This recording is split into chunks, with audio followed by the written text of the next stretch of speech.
এই পৃথিবীর 1 ইঞ্চি মাটির জন্য দেখেন না শহরে কি করে, বাড়ির পাশে বাড়ি উঠাইছে, 1টা ইঞ্চি জমি ছাড়বে না। হায় হায়, আর একজনের রাস্তা পাক আর না পাক, জমিন ছাড়বো না। অন্যের জমিন দখল করায় কি মজা পায়। হায় হায়, অন্যের জমিন নেওয়ার জন্য পাগল হয়ে যায় মানুষ।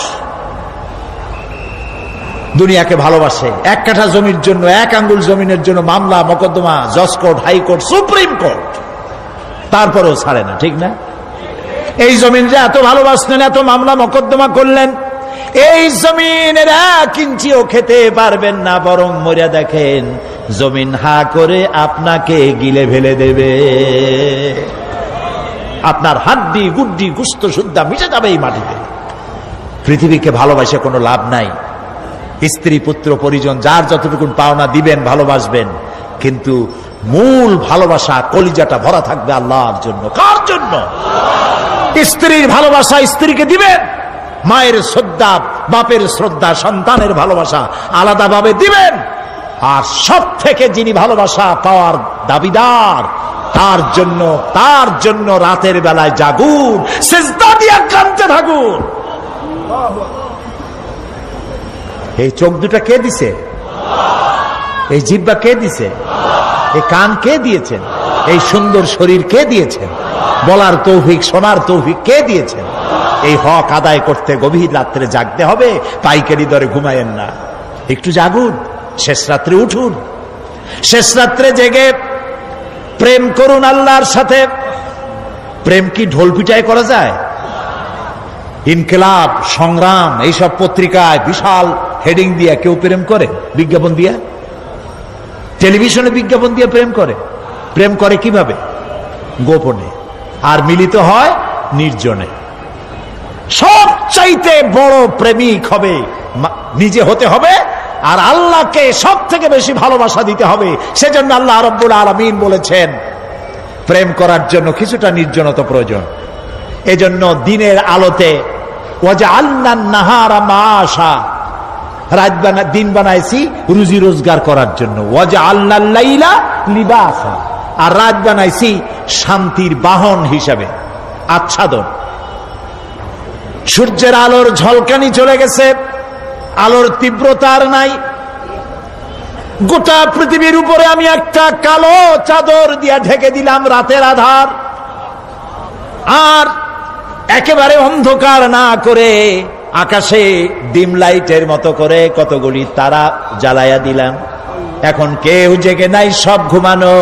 আমার প্রেমিক কে আছো? ওঠো, উজু করে সিজদায় পড়ে যাও, সিজদায় পড়ে যাও, কান্দো, গুনাহ মাপ চাও, যা করেছো মাপ চাও। তুমি গুনাহ করেছো আর আমি মাফ করার মালিক। ইন্নাল্লাহা ইয়াগফিরুয যুনুবা জামিআ, সব মাফ করে দেব, গুনাহগুলি নেকি দিয়া বদলায় দেব। আমার কাছে কাঁদো, চোখের পানি ফেলো। প্রিয় ভাই, সব রাতে জাগতে শিখুন। রাসূলুল্লাহ বলেছেন ওর থেকে ভালো স্বামী আর দুনিয়ায় নাই। কে বলেছেন? রাসূলুল্লাহ বলেছেন ওর থেকে ভালো স্বামী আর দুনিয়ায় নাই, যে গভীর রাত্রে নিজে জেগে তাহাজ্জুদের রুজু করে নিজের বউরে উঠায়।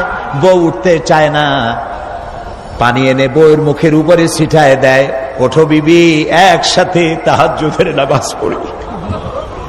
রাসূলুল্লাহ বলেছেন ওর থেকে ভালো বউ পৃথিবীতে আর নাই, যে বউ রাতের বেলায় ঘুমের থেকে জেগে তাহাজ্জুদের উযু করে, স্বামীরে উঠাইতে চেষ্টা করে, ওঠে না, উযুর পানি স্বামীর চেহারায় ছিটায় দেয় আর বলে স্বামী ওঠো, একসাথে তাহাজ্জুদের নামাজ পড়ি। এই পৃথিবীতে আমাদের ভালোবাসা যেন শেষ না হয়, এক জান্নাতে যেন থাকতে পারে। কাঁদো, ওঠো, গভীর রাত্রে তাহাজ্জুদের নামাজ পড়ে মাথাটা নিচু করে গুনগুন করে গাইতে থাকেন, ইয়া আল্লাহু পড়েন, ইয়া আল্লাহু, ইয়া রহমানু, ইয়া রহিমু, ইয়া হাইয়ু, ইয়া কাইয়ুম। প্রাণ দিয়া বলেন ইয়া আল্লাহু, ইয়া রহমানু, ইয়া রহিমু, ইয়া হাইয়ু, ইয়া কাইয়ুম। ইয়া আল্লাহু, ইয়া রহমানু, ইয়া রহিম ইয়া হাইয়্যু ইয়া কাইয়্যুম। তাহাজ্জুদের নামাজ পড়ে এভাবে আল্লাহরে ডাকে দেখেন, চোখ দিয়া পানির বন্যা নেমে আসে যদি ঈমান একটুও থাকে। এই কান্না নবীজি বলেছেন জাহান্নামের ভয়তে আমার সাথে না ভরমানি করেছে। এই শরমে পড়ে বান্দা যখন চোখ দিয়া পানি ছেড়ে দেয়, ওই চোখের পানি নাকের অর্ধেক আসতে না আসতে আমি আমার বান্দারে মাফ করে দেই। আল্লাহু আকবার। আল্লাহ আমাদের কান্দার তৌফিক দাও, তাহাজ্জুদ পড়ার তৌফিক দাও, পাঁচ ওয়াক্ত নামাজ পড়ার তৌফিক দাও, তোমাকে ভয় করার তৌফিক দাও, তোমার ভয় আর মোহব্বত দিয়া কলিজা ভরে দাও, তোমার রাসূলুল্লাহর মোহব্বত দিয়ে আমাদেরকে পাগল বানায় দাও। আল্লাহ, দুনিয়া বড় খারাপ জায়গা। এই দুনিয়ায় আল্লাহর কাছে সৌন্দর্য চাইতে হবে দুনিয়ার, কিন্তু দুনিয়াকে স্থায়ী মোহব্বত করা যাবে না। প্রিয় ভাই সব, আপনি যদি লন্ডনে যান, আমেরিকায় যান, কোনোদিন যান নাই, যাইতে হলে এখান থেকে টেলিফোন করেন, ওখানে বন্ধু বান্ধব আছে নাকি? তো লন্ডনে আমেরিকায় সেখানে যাবেন, ওখানে আপনার বন্ধু বান্ধব গ্রামের লোক আছে কিনা খোঁজ করেন, ঠিক না? আবার এখান থেকে ফরেন কারেন্সি নিয়ে যান, যেহেতু ওখানে টাকা চলবে না। টেলিফোন করেন, মোবাইল করেন, ফ্যাক্স পাঠান, আরো টাকা পয়সা সাথে নেন। এরপরেও চিন্তা থাকে, আল্লাহ এরপরে যদি কেউ না আসে তাহলে আমি যাবো কেমনে? এরপরে যাওয়ার সময় আবার বলে দেন যে ভাই আমি কিন্তু আসতেছি, লন্ডন কোনোদিন আসি নাই, তুমি কিন্তু এয়ারপোর্টে থাকো। একটা বিদেশে যাওয়ার জন্য এত প্রস্তুতি নেন, তো সব জায়গায় বন্ধু বান্ধব কেউ না কেউ তো আছেই। কিন্তু আমরা এমন একটা দেশে যাব যেখানে কেউ নাই, ফরেন কারেন্সি চলে না, গ্রামের লোক নাই, বাবা নাই, বন্ধু নাই, মা নাই, কেউ নাই। যিনি রিসিভ করবেন, যার সাহায্যের কাঙ্গাল, বদামল করে তার শত্রু বানায় রাখছি, বন্ধু বানাইতে পারি নাই। তাহলে কি জবাব হবে কিয়ামতে? কি হবে কবরে? কি হবে উপায়? এই জন্যে প্রিয় ভাইয়েরা আমার, দুনিয়ার সঙ্গে মহব্বত কমায় দিয়া আখিরাতের মহব্বত বেশি করে করতে হবে। আর দুনিয়ায় যতদিন বেঁচে আছি ততদিন নেক আমল করে মানুষের সাথে সদাচরণ করতে হবে। আল্লাহ তাআলা বলেছেন, লাইসাল বিররা আন তুওয়াল্লু ওয়াজুহাকুম কিবালাল মাশরিকি ওয়াল মাগরিবি ওয়ালাকিন্নাল বিররা মান আমানা বিল্লাহি ওয়াল ইয়াউমিল আখির। পূর্ব এবং পশ্চিমে কতবার তুমি মাথা ঝুঁকাইছো, এটাই কিন্তু তোমার জন্য কল্যাণ। এর মধ্যে কল্যাণ নিহিত নয়। তার মানে কি? আপনি কত সেজদা আল্লাহরে দিলেন, কত মানুষ তো আছে সেজদা দিতে দিতে কপালে কালো দাগ হয়ে গেছে, আছে না? কিন্তু মিথ্যা ছাড়ে না। কিয়ামতের দিন, বুখারী শরীফের হাদিস, আল্লাহ পাকের নবী বলেছেন, কিয়ামতের দিন সর্বপ্রথম আল্লাহ জিজ্ঞেস করবেন, বান্দা নামাজ পড়ছো কিনা? প্রথম প্রশ্ন কি বলেন? প্রথম প্রশ্ন কি? যার নামাজ কবুল, তার সমস্ত নেক আমল মঞ্জুর। যার নামাজ কবুল হবে না, কোনোটাই মঞ্জুর হবে না। কথা বুঝতে পেরেছেন? নামাজ সঠিকভাবে আদায় করতে হবে। নবী করিম সাল্লাল্লাহু আলাইহি সাল্লাম ইন্তেকালের 5 দিন আগে থেকে জ্বরাক্রান্ত হলেন, রোগাক্রান্ত হলেন, জ্বরে আর মাথার যন্ত্রণায় অস্থির হয়ে যেতে লাগলেন, বেহুশ হন, আবার হুশ হন। যেদিন তিনি ইন্তেকাল করবেন তার আগের দিনেও তিনি জোহরের নামাজ পড়ার জন্য সাহাবীদের কাঁধের উপরে ভর দিয়ে নামাজ পড়তে গেছেন। পা উঁচু করে নিতে পারেন নাই, পা টেনে টেনে নিয়েছেন। তিনি সেখানে খুতবা দিলেন, বললেন, ও আমার উম্মতেরা, এই পৃথিবীতে আল্লাহ রাব্বুল আলামিন তার এক বান্দাকে পৃথিবীর সব জাগতিক সম্পদ দিতে চেয়েছিলেন, কিন্তু সেই বান্দা সব জাগতিক সম্পদকে উপেক্ষা করে আল্লাহর সঙ্গে দিদার করা বেশি পছন্দ করেছেন। কেউ কিছুই বুঝলো না। হযরত আবু বকর রাদিয়াল্লাহু তাআলা আনহু খুব কাঁদতে লাগলেন। তিনি বুঝতে পেরেছেন যে এই পৃথিবীতে সমস্ত সম্পদ দিতে চেয়েছিলেন আল্লাহ, যাকে তার নাম বিশ্বনবী, তিনি সবগুলি উপেক্ষা করে আল্লাহর সঙ্গে দিদার করা বেশি পছন্দ করেছেন। আমরা অতি তাড়াতাড়ি নবীজি থেকে নবীর এতিম হয়ে যাব। পরের দিন ইশার নামাজের রক্ত হলো, আজান হয়ে গেল, মসজিদে মুসল্লিরা ভরে গেছে, সাহাবায়ে কেরাম সব এসে গেছেন। হুজুরের জন্য বহুক্ষণ অপেক্ষা করার পর হযরতে আবু বকর রাদিয়াল্লাহু তাআলা আনহু তিনি ইমামতির জায়গায় দাঁড়ায় গেছেন। নবীজি বেহুশ অবস্থায় ছিলেন ঘরের মধ্যে। হুশ আসার পর তিনি হযরত আয়েশাকে বললেন, আয়েশা, মসজিদে নববীতে এখন কি হতেছে? তিনি বললেন, নামাজ হচ্ছে, লোকেরা আপনার অপেক্ষা করেছে, কিন্তু আপনাকে না পাইয়া দীর্ঘক্ষণ অপেক্ষা করার পর আপনাকে না পেয়ে আমার বাবার ইমামতিতে তারা নামাজ পড়তেছে, কিন্তু মুসল্লিদের মধ্যে কান্নার রোল পড়ে গিয়েছে।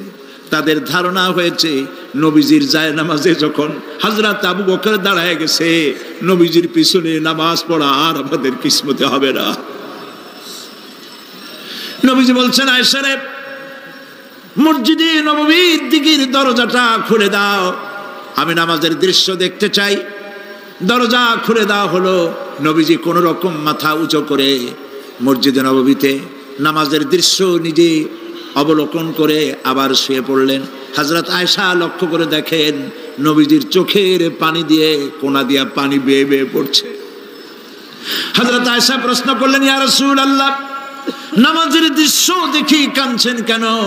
হুজুর বলেন, আয়েশা রে, এটা কোনো দুঃখের পানি নয়, আমি কাঁদতেছি এই জন্যে, এই নামাজের জামাত কায়েমের জন্য তায়েফের ময়দানে অনেক রক্ত ঝরেছে, আবার উহুদের ময়দানে দান দান শহীদ হয়েছে, সাহাবায়ে কেরাম জীবন দিয়েছে।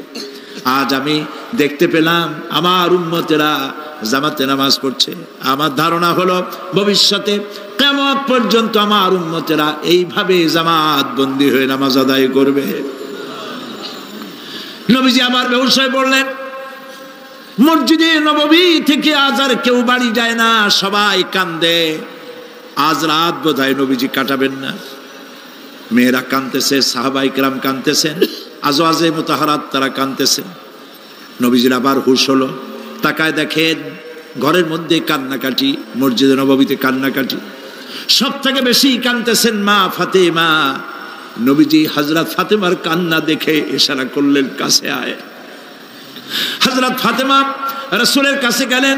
নবীজি কানে কানে কি যেন বললেন, কান্নাটা বন্ধ হয়ে গেল।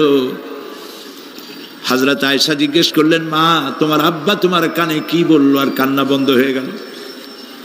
হযরত ফাতেমা বলে, আম্মাজি, আমার আব্বা আমাকে বললেন, মা ফাতিমা, তোমার কান্না আমার বরদাস্ত হয় না, কেঁদো না, আমি মৃত্যুর পরে সকলের আগে তোমার সাথে আমার দেখা হয়ে যাবে। হযরত ফাতেমা বলছেন, আম্মাজি, আমি বুঝতে পেরেছি আমার আব্বার এই কথার অর্থ কি। নবীজির ইন্তেকালের পরে আত্মীয় স্বজনের মধ্যে সবার আগে আমার মৃত্যু হবে, আর আমার পিতার সাথে আমি মিলিত হতে পারবো। রাত যখন শেষ হয়ে এলো, নবীজির হুশ হয়েছে। তাকায় দেখেন হযরত জিবরাইল দাঁড়ানো। হযরত জিবরাইল নবীজির চেহারা মোবারকের দিকে তাকায় বলেন, আসসালামু আলাইকা ইয়া রাসূলুল্লাহ। আল্লাহ আপনাকে সালাম বলেছেন, আর আল্লাহ পাক জানতে চেয়েছেন আপনার মুখে আপনি কেমন আছেন। আল্লাহ জানেন আপনার অবস্থা কি, তারপরেও আপনার মুখে শুনতে চেয়েছেন আপনি কেমন আছেন। নবীজি বলছেন, জিবরাইল, বড় কষ্টে আছি, বড়ই যন্ত্রণা, বড়ই কষ্ট। হযরতে জিবরাইল বলছেন, ইয়া রাসূলুল্লাহ, আজকে এক নতুন ফেরেশতা আমি সাথে করে নিয়ে এসেছি। এই ফেরেশতা পৃথিবীর কোন নবী অথবা কোন মানুষের কাছে যাওয়ার জন্য অনুমতি চায় না। আজ আপনার কাছে অনুমতি ভিক্ষা চায় কাছে আসার জন্য। ওই ফেরেশতার নাম হচ্ছে মালাকুল মউত।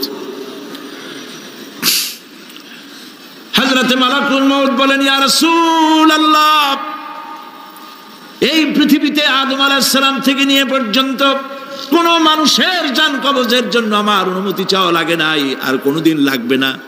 আজ আমি আসার সময় আল্লাহ বলেছেন আপনার জান কবজের জন্য আমি যেন আপনার কাছে অনুমতি ভিক্ষা চাই। নবীজি বলছেন, আমি যদি অনুমতি না দেই তো কি হবে? হযরতে মালাকুল মউত বলছেন, ইয়া রাসূলুল্লাহ, অনুমতি যদি না দেন আমি ফেরত চলে যাব, আমাকে সেভাবেই বলা হয়েছে। হযরতে জিবরাইল বলেন, ইয়া রাসূলুল্লাহ, আল্লাহ রাব্বুল আলামিন আপনার দিদারের ইন্তজার করতেছে।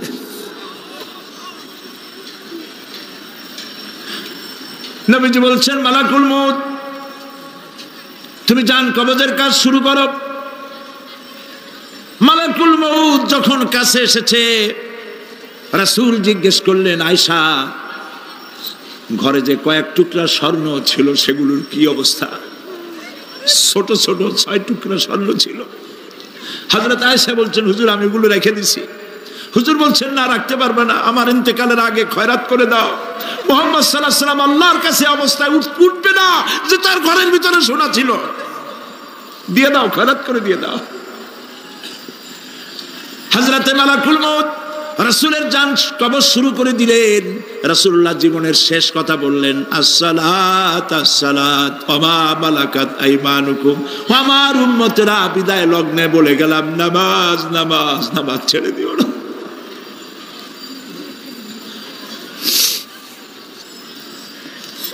প্রিয় ভাইরা, নবী করিম সাল্লাল্লাহু আলাইহি ওয়াসাল্লাম জীবনের শেষ কথা বলে গেছেন নামাজ। সেই নামাজে আমাদের যত সব অবহেলা, স্ত্রীকে নামাজ পড়ান, বউকে নামাজ পড়ান, ছেলে মেয়েকে নামাজ পড়ান। দোকানদার ভাইরা যখন আজান হয়ে যাবে দোকান বন্ধ করে দেন, আপনি আপনার কর্মচারীরা নামাজ পড়তে যান। যতটুকু সময় নামাজ পড়তে গেছে এই সময় বিক্রি করলে যা লাভ হইতো, এরপরে বিক্রি করলে আল্লাহ 10 গুণ বেশি বরকত দিতে পারেন। পারেন কিনা? পারেন কিনা? পারেন। আল্লাহর বিশ্বাস করেন, আল্লাহ আপনার বরকত দিবে। আপনার কর্মচারী, দোকানদারে, বাড়ি ঘরে স্ত্রী পুত্র পরিজন যারা আছে সবাইকে নামাজি বানাবার জন্য চেষ্টা করেন। নামাজ রোজা ইত্যাদি করুন। মিথ্যা বলবেন না, ওজনে কম দিবেন না, খাদ্যে ভেজাল দিবেন না, ঘুষ খাবেন না, ঘুষ দিবেন না, মানুষের উপর অত্যাচার করবেন না, কাউকে কষ্ট দিবেন না, মানুষ যেন আপনার ব্যবহারে কষ্ট না পায়। আল্লাহ পাক বলেছেন, ওয়াকুলু লিন্নাসি হুসনা, মানুষের সাথে সুন্দর সুন্দর কথা কও। নবী করিম সাল্লাল্লাহু আলাইহি ওয়াসাল্লাম বলেছেন, মানুষের সাথে যদি হাসি মুখে কথা বলো একটা সদকা দেওয়ার সমান সওয়াব হয়ে যাবে। মানুষকে ভালোবাসো, গরিবদের ভালোবাসো, তাদের অর্থ করি দাও, পয়সা করি দাও, তোমার যা আছে দিতে থাকো। কুয়ার পানি যত উঠাবেন তত কুয়ার পানি ভালো থাকবে, আর পানি উঠাবেন না কুয়ার পানি পচে যাবে। এই জন্য আল্লাহর রাস্তায় পয়সা যত ইনকাম হচ্ছে খরচ করতে থাকেন, আল্লাহ পাক দিতে থাকবেন। আল্লাহ পাক বলেছেন যে সদকার মালকে আল্লাহ বৃদ্ধি করে দেন, আর দান সদকা যারা করে না, যাকাত দেয় না, তাদের মালকে আল্লাহ ধ্বংস করে দেন, হালাক করে দেন। এগুলোর দাম নাই, অশান্তি বাড়বে, বউ কথা শুনবে না, সন্তানাদি কথা শুনবে না, মামলা মোকদ্দমা, অশান্তি আর অশান্তি। আর আল্লাহর পথে থাকুন, আল্লাহ শান্তি বাড়ায় দেবেন। আমরা বলি আমিন। প্রিয় ভাই সব, আমি কিছু আলোচনা আজকে আল্লাহ পাক যা করাইছেন এগুলি যেন আল্লাহ আমারে আমল করার তৌফিক দেন। আমি মাঝে মধ্যে ভয় পাই, একদিন তো এই খবর নিশ্চয়ই হবে যে সাইদি বিদায় হয়ে গেছে। সেদিন খালি হাতে যেন আল্লাহর কাছে না যাই, আমি যেন আসামি না হই যে আমি যা বলছি মানুষকে 40 বছর একটানা যা বললাম আমি নিজে আমল করতে পারি নাই। এরকম ভিক্ষুক যেন আমি না হই, আমি যা মানুষকে বলেছি আমি যেন তা আমল করতে পারি। আমি আপনাদের কাছে দোয়া চাই। আমরা কেউ বাঁচবো না, এই যে দেখা হলো আবার দেখা নাও হইতে পারে। সেই জন্য আমরা আমাদের জীবনকে যেন তৈরি করি। আপনারা কোরআন শরীফ পড়ুন, দিন শিখুন, ঈমান শিখুন, ভালো থাকুন, ভালো হয়ে চলুন। আল্লাহ রাব্বুল আলামিন পরীক্ষার জন্য আমাদেরকে এই ময়দানে ছেড়ে দিয়েছেন। প্রশ্ন কি হবে আল্লাহ সব বলে দিয়েছেন। প্রশ্ন কি হবে? তোমার যৌবন, এ ব্যাপারে প্রশ্ন করা হবে। কোন পথে ইনকাম করেছো প্রশ্ন করা হবে। কোন পথে খরচ করেছো প্রশ্ন করা হবে। দ্বীনের ইলম যতটুকুন হাসিল করেছিলে তার কতটুকুন নিজে পালন করেছো, আর দ্বীনের দাওয়াত কতটুকুন মানুষের কাছে পৌঁছায়ছো। প্রত্যেকটি ব্যাপারে কিয়ামতে আল্লাহর কাছে জবাব দিতে হবে। এই জন্য কবি বলছেন, আমল সে জিন্দেগি বনতি হ্যায় ये जन्नत भी व जहन्नम भी ये खाकी अपनी फितरत है ना नारी ना नूरी। মানুষের জীবন আমল দিয়ে গঠন হয়, আমল দিয়ে জীবন গড়ে, নইলে এই মাটির তৈরি দেহ জান্নাত আর জাহান্নামের কিছু দিয়ে তৈরি হয় নাই। আপনি ইচ্ছে করলে দেহটাকে জাহান্নামের জন্য উপযোগী করতে পারেন, ইচ্ছে করলে এই দেহটাকে জান্নাতের জন্য উপযোগী করতে পারেন। এটি আপনার ইখতিয়ারে আল্লাহ দিয়েছেন। আপনাকে বাধ্য করা হয় নাই যে সেজদা না দিলে ফেরেশতা এসে ঘাড়ের উপরে পিটাবে, সুদ ঘুষ জেনা করলে পরে ঠ্যাং পিটায় ভেঙে দেওয়া হবে না। আপনি বাধ্য নন। আপনি সম্মানিত জীব আল্লাহ, সম্মানিত প্রাণী আল্লাহ পাকের, সেই জন্য মানুষকে বাধ্য করা হয় নাই। অটোনোমাস বডি, অটোনমি দেওয়া হয়েছে, আপনাকে স্বাধিকার দেওয়া হয়েছে। চন্দ্র সূর্যের ব্যাপারে স্বাধিকার দেওয়া হয় নাই।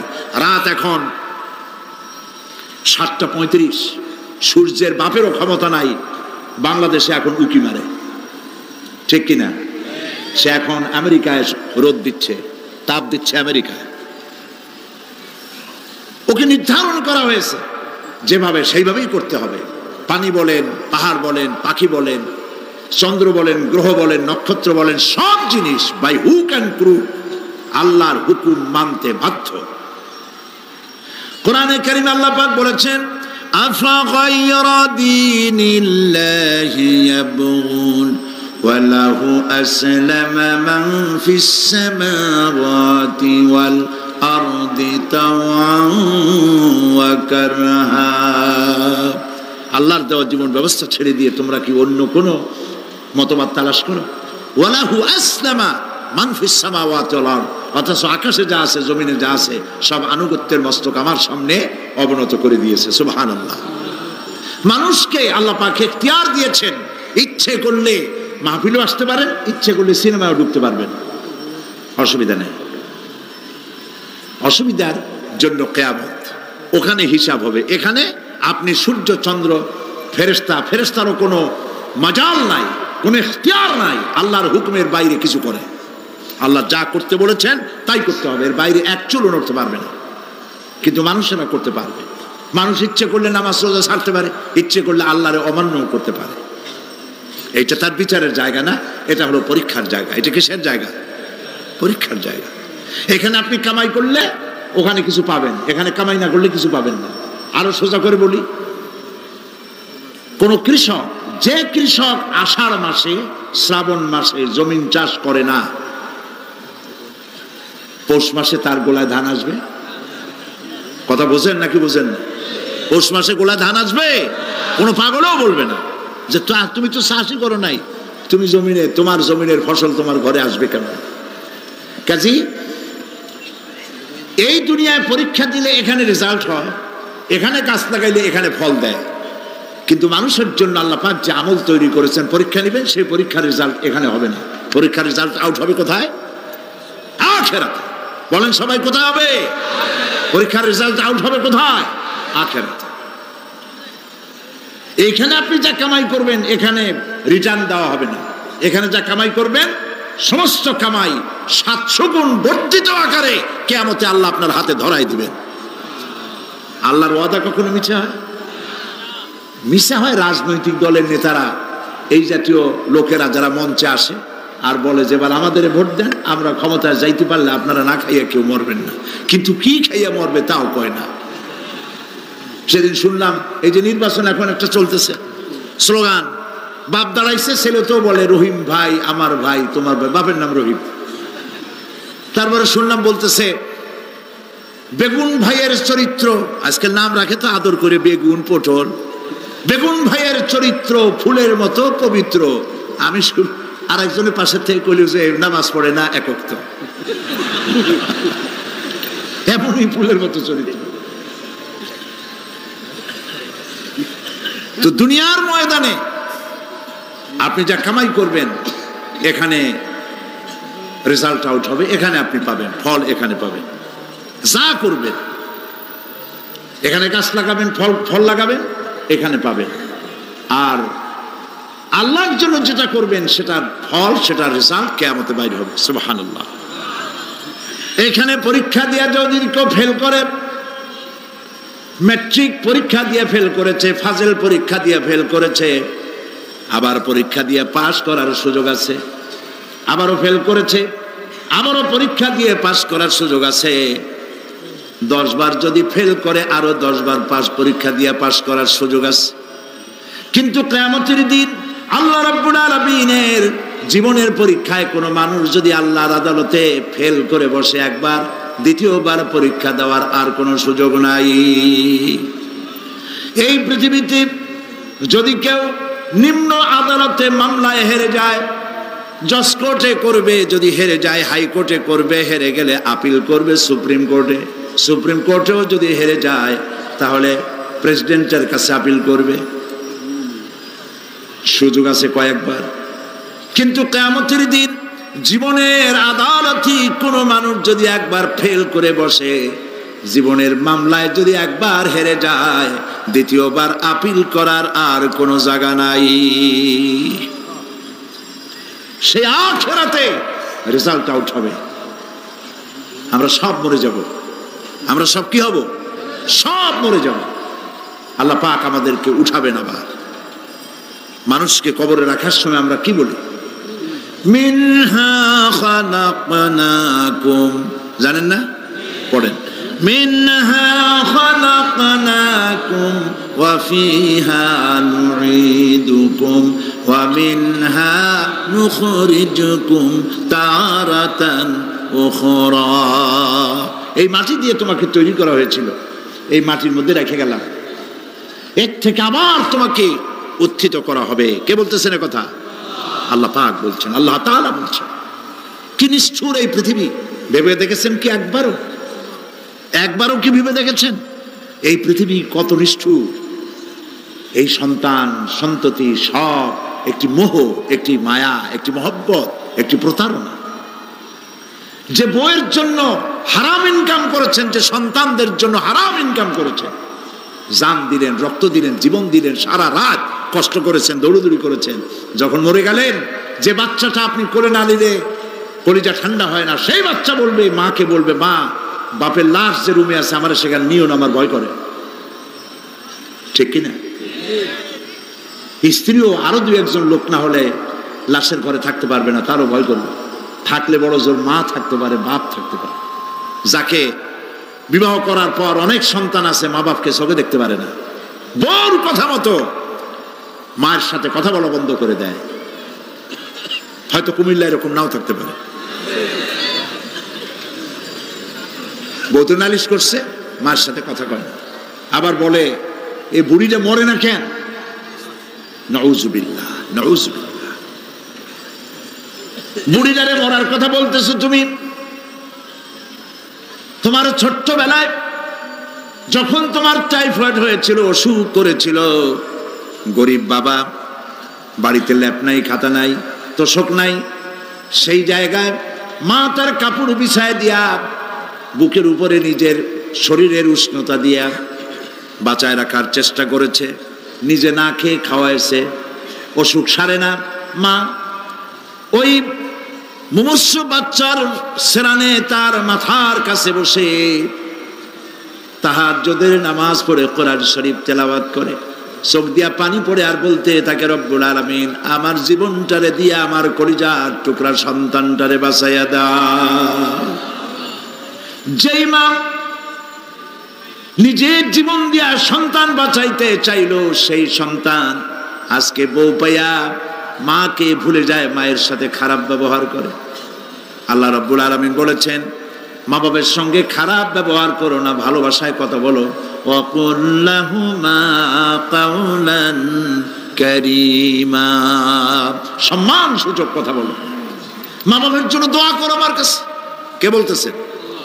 আল্লাহ তাআলা বলছেন দোয়া করো আমার কাছে এই ভাষায়, রব্বিরহামহুমা কামা রাব্বায়ানি সাগীরা। পড়েন সবাই, রব্বিরহামহুমা কামা রাব্বায়ানি সাগীরা।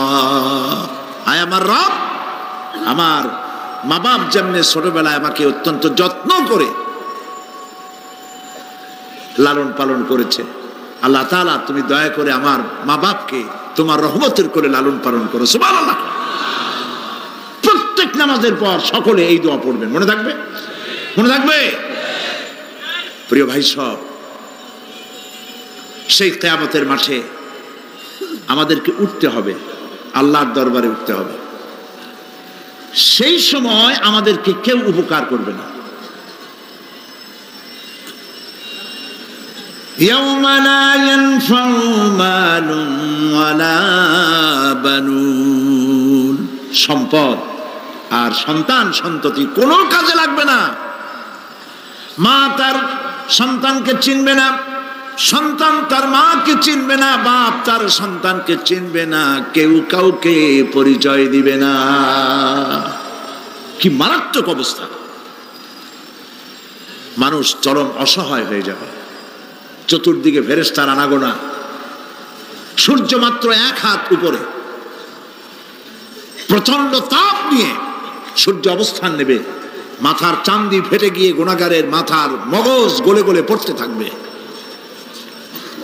পিপাসার যন্ত্রণায় জিহ্বাটা ঝুলে কুকুরের মতো করে নাভিস্থল পর্যন্ত ঝুলে পড়বে। কেউ উপকার করবে না, কেউ জিগাবেও না। অনেক লোক আছে পীরের কাছে মুরিদ হয় আর মনে করে পীর সাহেব তারে কিয়ামতে সুপারিশ করবে। অসম্ভব। আয়াতুল কুরসির মধ্যে আমরা পড়ি, মান যাল্লাযী ইয়াশফাউ ইনদাহু ইল্লা বিইজনিহি।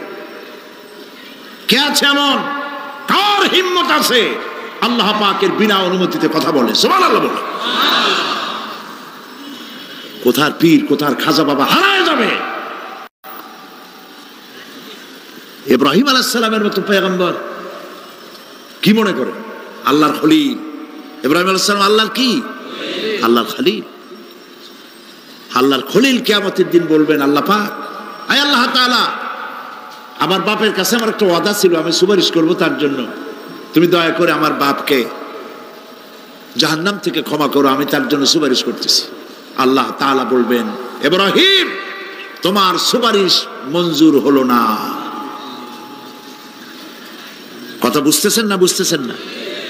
ইব্রাহিম আলাইহিস সালাম যদি বাপের জন্য সুপারিশ করতে না পারে, ইব্রাহিম আলাইহিস সালাম তিনি যদি তার বাপের জন্য সুপারিশ করিয়া যদি ব্যর্থ হন, আপনার পিসাব কোন কামে লাগবে চিন্তা করেন। নবী করিম সাল্লাল্লাহু আলাইহি ওয়াসাল্লামকে প্রশ্ন করা হয়েছে, হে রাসূল, আপনার আব্বা আম্মার অবস্থা কি হবে? কথা কি শোনেন নাকি? আপনার আব্বা আম্মার অবস্থা কি হবে? নবী করিম সাল্লাল্লাহু আলাইহি ওয়াসাল্লাম বলেছেন, আমি আমার আব্বা আম্মার কোন উপকারে আসব না। ইন্না লিল্লাহি ওয়া ইন্না ইলাইহি রাজিউন। তাহলে কোন সাহসে মনে করতেছেন কোন পীর কোন একটা বিদেশ থেকে, দেশের থেকে একটা নাজিল হলো আর ওইটার পিছনে পিছনে দৌড়াবেন, সে আপনারা নাজাত দেবে, তার পায়ে চুমা খাবেন? এই পায়ে হাত দিয়ে কদম বুঝি করা বাদ দেন। টাকা ইনকাম করার জন্য মানুষকে ভুল পথে পরিচালিত করছে অনেক পীর। আছেন এমন? খালি মানুষে টাকা দেয়, জামায় অনেক পকেট, খালি টাকা নেওয়ার সমানে ঢুকাইতে থাকে চতুর্দিক দিয়ে। বাইরে বোঝার উপায় নাই, কিন্তু অনেক পীর আছে এমন, ঢাকা শহরে বড় বড় মার্কেটের মালিক, আমি জানি, বড় বড় মার্কেটের মালিক, বিরাট ব্যবসায়ী, জামা পরিষ্কার করে না 2 মাসেও। মানুষকে দেখাবার জন্য গামছাটা নাকের কাছে ধরে ফত ফত করে আওয়াজ করে, মনে হয় যেন কাঁদতেছে। আর্টিফিশিয়াল তাসান্নু। হাবিজাবি জিকির শিখায়, লা ইলাহা কতক্ষণ, ইল্লাল্লাহ কতক্ষণ, আল্লাহ আল্লাহ কতক্ষণ। কোথায় পাইছো? ইল্লাল্লাহ ইল্লাল্লাহ কিসের জিকির? ইল্লাল্লাহ মানে কি? আল্লাহ ছাড়া, আল্লাহ ছাড়া, আল্লাহ ছাড়া, আল্লাহ ছাড়া কি? কাজী রাসূলুল্লাহ যা করেন এগুলি বেদাত। এই সব পীরের পাশে যাবেন না, মনে থাকবে।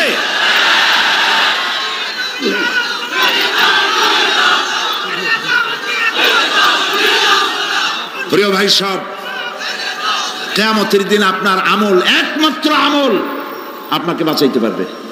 এই কোরআন শরীফে আল্লাহ পাক বলেছেন, ইয়া আইয়ুহাল্লাযীনা আমানু আবতাগু ইলাইহিল ওয়াসিলা, হে বিশ্বাসীরা ওসিলা ধরো। ধুরন্ধর এক শ্রেণীর লোকেরা এর অর্থ করেছে পীর ধরো। দুনিয়ার কোন তাফসীর, যত মুফাসসির পৃথিবীতে জন্মগ্রহণ করেছেন, কোন মুফাসসির এটা বলেন নাই আবতাগু ইলাইহিল ওসিলার মানে হলো পীর ধরো। বরং সমস্ত তাফসীর মুহাক্কিকিন বলেছেন আবতাগু ইলাইহিল ওসিলা আয় আমলে সালেহ, নেক আমলের ওসিলা ধরো। সুবহানাল্লাহ, নেক আমলের ওসিলা ধরো। প্রিয় ভাই সব, ধান্দাবাজি ছাড়তে হবে। কিয়ামতের দিন মানুষ একেবারে অসহায় হয়ে যাবে, কেউ সাহায্য করবে না। সেই দিন প্রশ্নপত্র সামনে আসবে, আমলনামাগুলি বেঈমানের পিছন দিক থেকে বাম হাতে আসবে, আর ইমানদারের সামনে থেকে ডান হাতে আসবে। আমলনামা হাতে পাওয়ার সঙ্গে সঙ্গে বেঈমান বুঝে ফেলবে তার জায়গা কোথায়। কলিজা তখন গলার কাছে চলে আসবে। সপ্ত ছিল একসাথে। মনে করেন এই মাহফিলের মধ্যে, মনে করেন এখানে সন্ত্রাসী আছে, খুনি আছে, ওয়ান্টেড, মোস্ট ওয়ান্টেড আসামির মধ্যে আছে, ধরা যাচ্ছে না অনেক মানুষের মধ্যে। হঠাৎ করে অর্ডার হলো যে ভিতরে এসবিআইবি ঢুকিয়ে দেওয়া হয়েছে, গোয়েন্দা বিভাগের লোক ঢুকিয়ে দেওয়া আছে, সন্ত্রাসী মোস্ট ওয়ান্টেড যারা আছে বেরিয়ে পড়ো, এক পাশে চলে আসো। তখন অবস্থাটা কি হবে তাদের? মজা লাগবে? পায়ের রক্ত মাথায় উঠে যাবে, চোখ দিয়ে রক্ত পড়া শুরু করবে। সমস্ত মানুষ একসাথে ছিল হাসরের ময়দানে। হঠাৎ করে অর্ডার হয়ে যাবে, অন্তাজুল ইয়াউমা আইয়ুহাল মুজরিমুন, হে অপরাধীর দলেরা আলাদা হয়ে যাও। ইন্না লিল্লাহ, আলাদা হয়ে যাও। সমস্ত মানুষ সেখানে খালি পায়ে উঠবে, কারো পায়ে জুতা নাই, স্যান্ডেল নেই, পরনে কোনো কাপড় নাই, গায়ে কোনো কাপড় নাই, মাথায় কোনো আবরণ নাই। হযরত আয়েশা সিদ্দিকা রাদিয়াল্লাহু তাআলা আনহা, তিনি নবী করিম সাল্লাল্লাহু আলাইহি ওয়াসাল্লামের কাছে কিয়ামতের এই বর্ণনা শুনে কাঁদতেছিলেন আর বলতেছিলেন, হে আল্লাহর রাসূল, কিয়ামতে সকলকে ভাবে উঠতে হবে, এমনকি আমাকেও? হুজুর বললেন, প্রত্যেকটি মানুষকেই উলঙ্গিনী হয়ে উঠতে হবে। তিনি প্রশ্ন করলেন, তখন কি শরম হবে না? নবী করিম সাল্লাল্লাহু আলাইহি ওয়াসাল্লাম বলছেন, জাহান্নামের ভয়তে কেউ কারো দিকে তাকাবার সুযোগ পাবে না। সব উপরের দিকে তাকায় থাকবে আর বলবে, আল্লাহ আমারে বাঁচাও, আল্লাহ আমারে রক্ষা করো। সমস্ত নবীরা, সমস্ত নবী, আদম আলাইহিস সালাম থেকে শুরু করে ঈসা আলাইহিস সালাম পর্যন্ত সব নবী বলবেন, নাফসি নাফসি, আল্লাহ আমারে বাঁচাও, আমাকে রক্ষা করো। কোথায় যাবে আপনার পীর সাহেব? একমাত্র ব্যক্তি বিশ্বনবী মুহাম্মদুর রাসূলুল্লাহ সাল্লাল্লাহু। মানুষেরা হয়রান হয়ে যাবে, আদম আলাইহিস সালামের কাছে যাবে, আবাল বাশার, আপনি প্রথম মানুষ, আমরা বিপদে শেষ হয়ে গেছি, 50,000 বছর দাঁড়ায় আছি। কয় বছর দাঁড়ায় থাকতে হবে? কোথায় আছে? এই কোরআন শরীফ, 50,000 সানা মিম্মা তাউদ্দুন। এই পৃথিবীতে গণনা করলে 12 মাসে 1 বছর, 12 বছরে 1 যুগ, এরকম করে করে 50,000 বছর পৃথিবীতে গুনলে যত বড় লম্বা হয়, বিচারের দিনটা এত বড় লম্বা হবে। সবাই বলবে, আদম আলাইহিস সালাম আমাদের জন্য একটু আল্লাহকে সুপারিশ করুন যেন তিনি আমাদের বিচারটা তাড়াতাড়ি করে দেন। তিনি বলবেন, আমার পক্ষে সম্ভব না, আল্লাহ সামনে দাঁড়িয়ে কথা বলার আমার কোনো সাহস নাই, আমি পারবো না। নূহ আলাইহিস সালামের কাছে যাও। নূহ আলাইহিস সালাম বলবেন, আমি পারবো না। মুসা আলাইহিস সালামের কাছে যাও। তিনি বলবেন, আমি পারবো না। ইব্রাহিম আলাইহিস সালামের কাছে যাও। একজন আরেকজনের কাছে পাঠাবে। সর্বশেষ ঈসা আলাইহিস সালামের কাছে লোকেরা আসবে, হাসরবাসী। ঈসা আলাইহিস সালাম বলবেন, আমি তো পারবোই না, কারণ পৃথিবীর শত শত কোটি নাসারারা আমাকে আল্লাহর ছেলে বলেছে, অথচ আমি তাদের তা বলতে বলি নাই। আমি নিজের ব্যাপারেই আজকে শঙ্কিত, আমারে তারা আল্লাহর ছেলে বলছে। আল্লাহ আজকে আমার সাথে কি ব্যবহার করবেন আমি তো জানি না, আমি নিজেই বিপদে আছি। তবে আমি তোমাদের ব্যাপারে একটা পরামর্শ দিতে পারবো। একজন ব্যক্তি আছে যার কাছে গেলে তিনি কথা বলতে পারবেন, তিনি বিশ্বনবী রাহমাতুল লিল আলামিন জনাব মুহাম্মদ রাসূলুল্লাহ সাল্লাল্লাহু আলাইহি ওয়াসাল্লাম। তার কাছে চলে যাও, হাসরবাসীরা তার কাছে চলে যাবে। নবীজি সকলের কথা শুনে সিজদায় পড়ে কাঁদতে থাকবেন। তিনি বলবেন, হাসরবাসীদের কাজ সুস্থ করবেন, এই কাজ আমার কাজ, আমি বলবো আল্লাহ পাককে। তিনি সিজদায় পড়ে কাঁদবেন। রব্বুল আলামিন প্রশ্ন করবেন, হে আমার রাসূল, আপনার তো আজকে কান্দার দিন না, আপনি কাঁদেন কেন? আমি আপনাকে মাকামে মাহমুদ দিয়েছি, কাউসারের মালিক বানাই দিয়েছি। আপনি জান্নাতে প্রবেশ করার আগে কেউ বেহেশতে যাইতে পারবে না, এই সম্মান দিয়েছি, কাঁদেন কেন? নবীজি বলেন, রব্বুল আলামিন যা তুমি আমার জন্য বরাদ্দ রেখেছো সব আমি পেয়েছি বা পাবো, আমি কান্দি আমার উম্মতের কি হবে। আল্লাহ রাব্বুল আলামিন তাকে পারমিশন দিবেন, আপনার নেককার জান্নাতি উম্মতগুলি আপনি বেছে নিন। নবী করিম সাল্লাল্লাহু আলাইহি ওয়াসাল্লাম পারমিশন পাবেন। আল্লাহর পারমিশন ব্যতি রেখে আল্লাহর দরবারে কথা উচ্চারণ করার ক্ষমতা কারো হবে না। সুবহানাল্লাহ। এই কথা ভাববার কোনো কারণ নাই। অমুক পীর সাহেবের অনেক মুরিদ আছে, সব মুরিদ টুরিদ নিয়ে নারে তকবীর জিন্দাবাদ, পীর সাহেব জিন্দাবাদ, এই সমস্ত বাদ বোধ কামে লাগবে না। ওয়া কুল্লুহুম ইয়াতিহি ইয়াউমাল কিয়ামাতি ফারদা। কিয়ামতের দিন প্রত্যেককে একজন একজন করে আসতে হবে আল্লাহর দরবারে। আল্লাহ বলেছেন একজন একজন একজন, মিছিল করার উপায় নেই।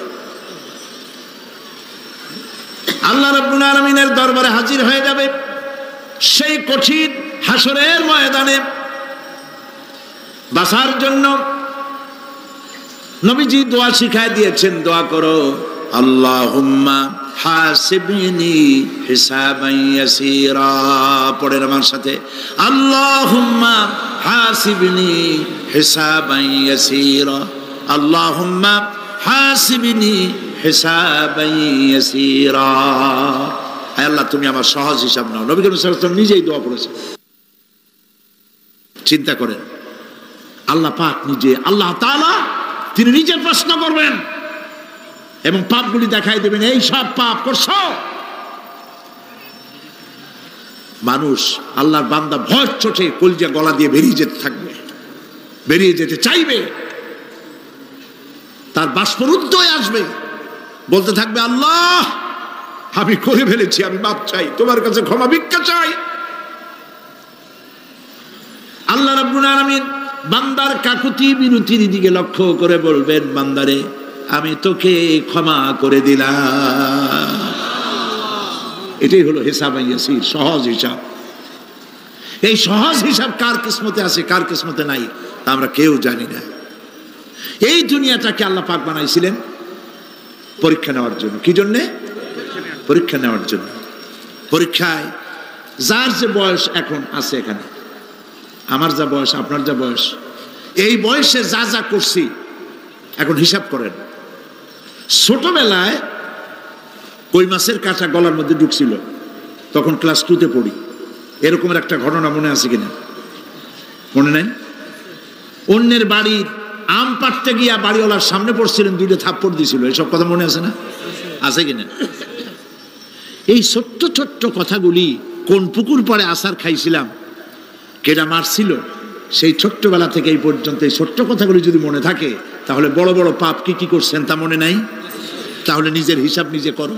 কিয়ামতে আল্লাহ পাক আমলনামা হাতে দিবেন, বলবেন পড়ো, ইকরা কিতাবাক, পড়ো তোমার আমলনামা। তুমি তোমার হিসাবের জন্য আজকে তুমি নিজেই যথেষ্ট। পড়ে দেখো কি করছো। ইন্না লিল্লাহি ওয়া ইন্না ইলাইহি রাজিউন। হযরত ওমর ফারুক রাদিয়াল্লাহু তাআলা আনহু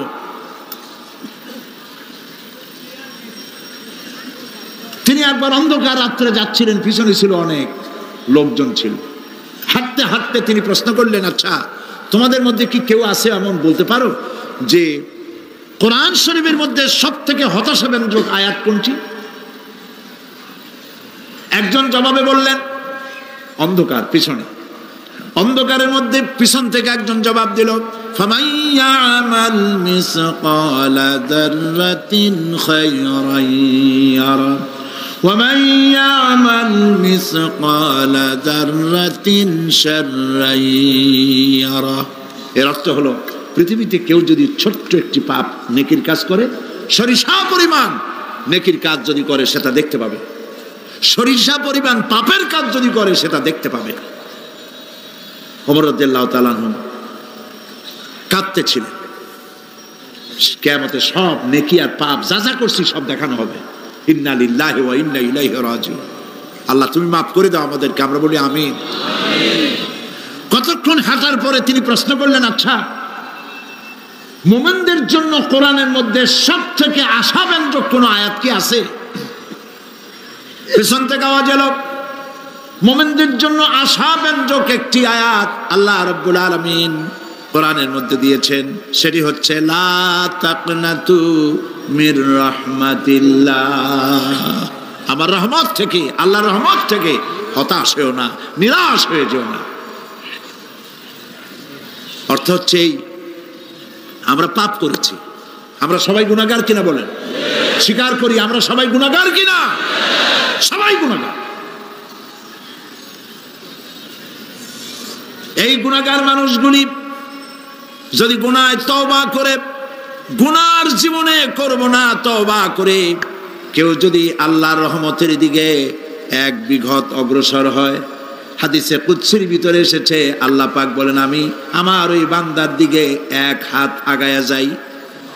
কোন বান্দা যদি গুনার তওবা করে আর যদি গুনাহ না করে আমার দিকে যদি হেঁটে আসে, আমার রহমত বান্দার দিকে দৌড়াইয়া যায়।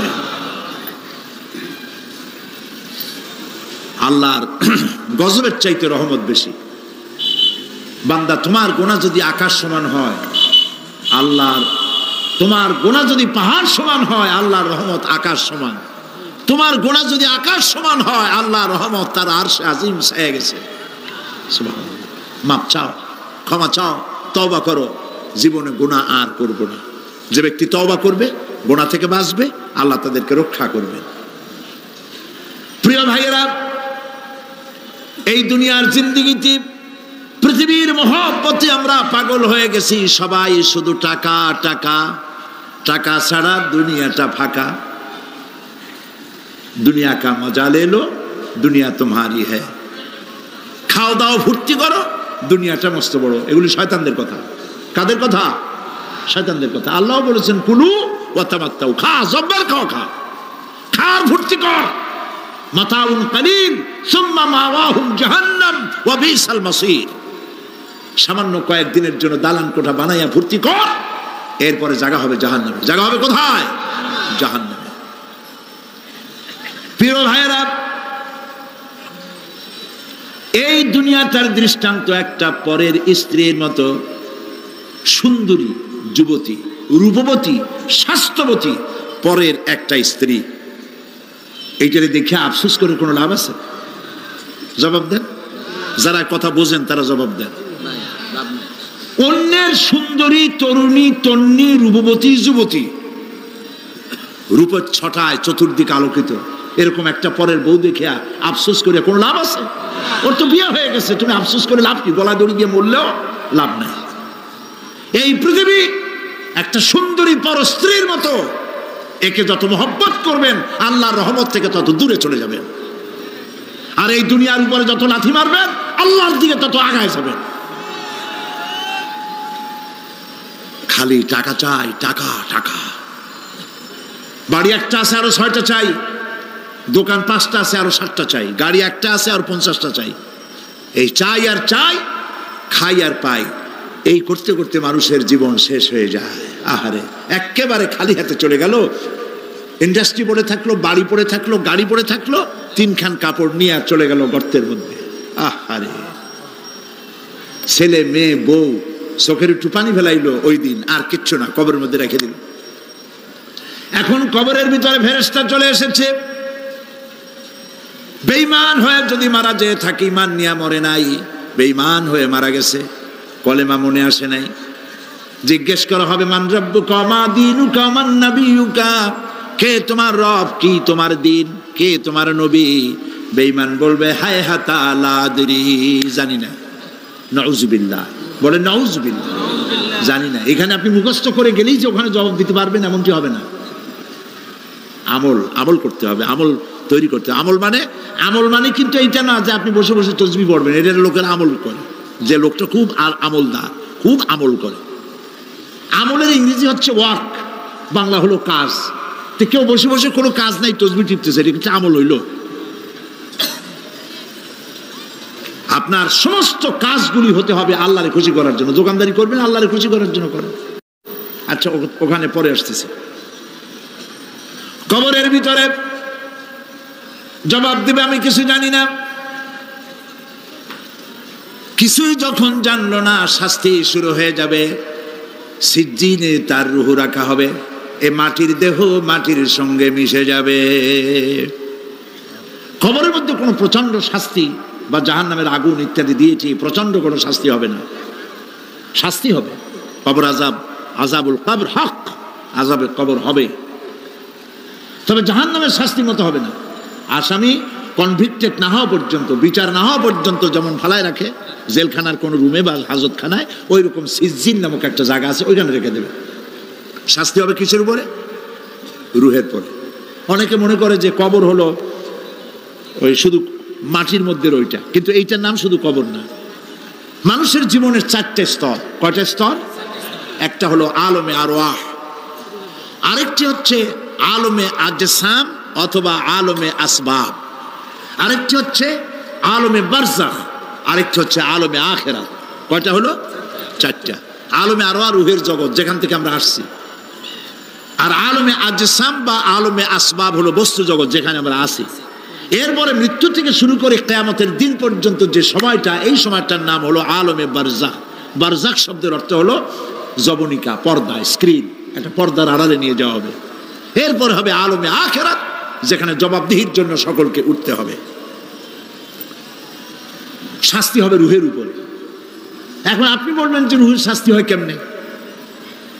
রুহ তো দেখা যায় না। রুহ কি দেখা যায়? রুহ সম্পর্কে প্রশ্ন করা হয়েছে, ওয়ায়াসআলুনাকা আনির রূহ কুলির রূহু মিন আমরি রাব্বি। নবী, আপনাকে প্রশ্ন করা হয় রূহ কি জিনিস, আপনি বলুন রূহ হচ্ছে আল্লাহ পাকের একটি অর্ডার। তো এই অর্ডার, একটি হুকুম, যার কোনো আকার নাই, এইটারে আল্লাহ শাস্তি কেমনে দেবে? এই শাস্তি আপনি এই দুনিয়ায় বুঝতে পারবেন। হঠাৎ করে আপনার গ্রেফতারি পরোয়ানা জারি হয়ে গেছে, তখন একটা টেনশন ক্রিয়েট করে।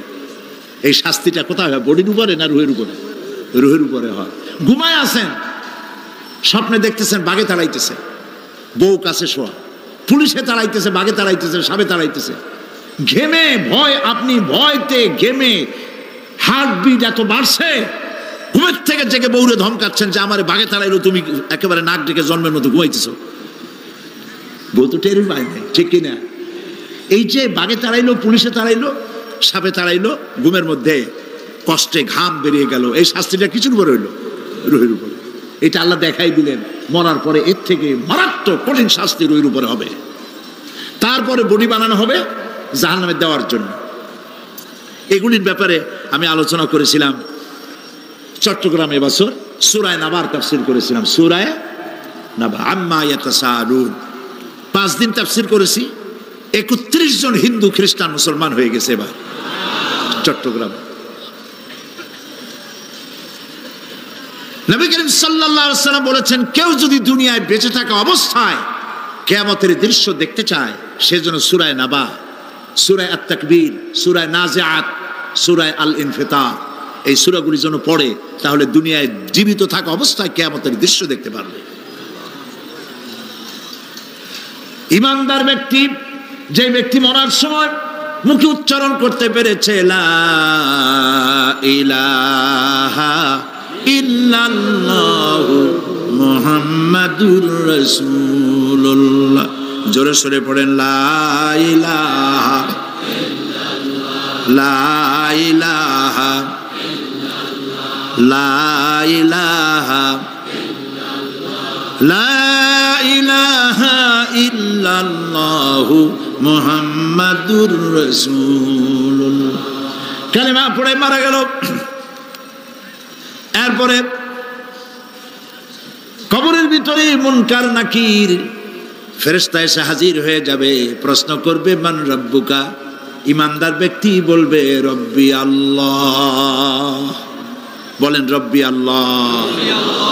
আমার রব কে? আল্লাহ না, আল্লাহ। মোহব্বতের সাথে বলেন আল্লাহ।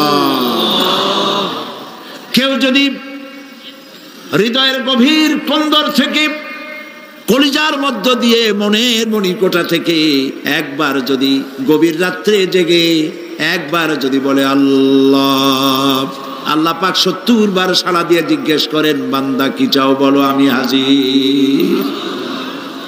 কি মজার নাম আল্লাহ, এর থেকে মজার নাম পৃথিবীতে নাই।